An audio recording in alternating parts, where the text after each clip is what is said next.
আমাকে কংগ্রাচুলেশন দেওয়া স্টার্ট করেছিল। It's very funny. আসলে বিয়ে হচ্ছে ঠিকই, সেটা তো হ্যালো বন্ধুরা, আজকের এই ভিডিওতে অপু বিশ্বাসের মুখ থেকে সরাসরি শুনতে পারবেন। অপু বিশ্বাসকে এক সাংবাদিক জিজ্ঞেস করেছিল যে আপনি কি আবারও বিয়ে করেছেন বা বিয়ে করবেন। তিনি কিন্তু সরাসরি বলে দিয়েছেন যে অনেকেই কিন্তু ভাবছেন যে আমি বাপ্পি চৌধুরী কি বিয়ে করেছিলাম, সো আমি কিন্তু সাকিবের বউ এবং সাকিবকে নিয়ে সংসার করতে চাই। এটি ইঙ্গিত দিয়ে কিন্তু সে কথা বলে দিয়েছে। এই ভিডিওতে আপনারা শুনতে পারবেন, তো আপনারা ভিডিওটি দেখতে থাকুন তাহলে আসলে বিয়ের ব্যাপারটা আমি ক্লিয়ার করি। মাঝখানে উঠেছিল বাপ্পি চৌধুরীকে নিয়ে আমার বিয়েই হয়ে গেছে। সামটাইম আমার পরিবারের কাছের বা আমার পরিবার না, সরি, আমার কাছের কিছু ফ্রেন্ডসরা আমাকে কংগ্রাচুলেশন দেওয়া স্টার্ট করেছিল। It's very funny.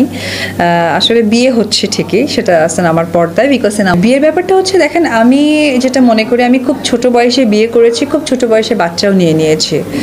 তো সেই জায়গা থেকে আমার তো একটা লাইফে গ্যাপ চলছে, এটা আপনারা সবাই জানেন, বারবার বলার কিছু নেই।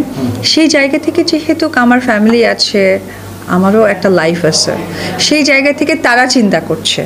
তো আমি ওই জায়গায় এখনও তাদেরকে আমি বাধা দিইনি, বাট আমি তাদেরকে একটি কথাই বলেছি যে আমি একজন ম্যাচুরেট মেয়ে, আমি ম্যাচুরেট মেন্টালিটির কিছু চাই।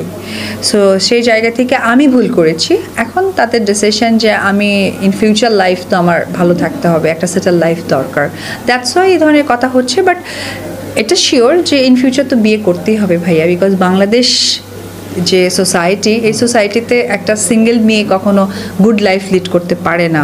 গুড লাইফ লিড করতে হলে আপনাকে ডেফিনেটলি একটা পরিবার নিয়ে বাঁচতে হয়, আর পরিবার নট এ মি অ্যান্ড আমার বাচ্চা, পরিবার মানেই আরও একজন কেউ।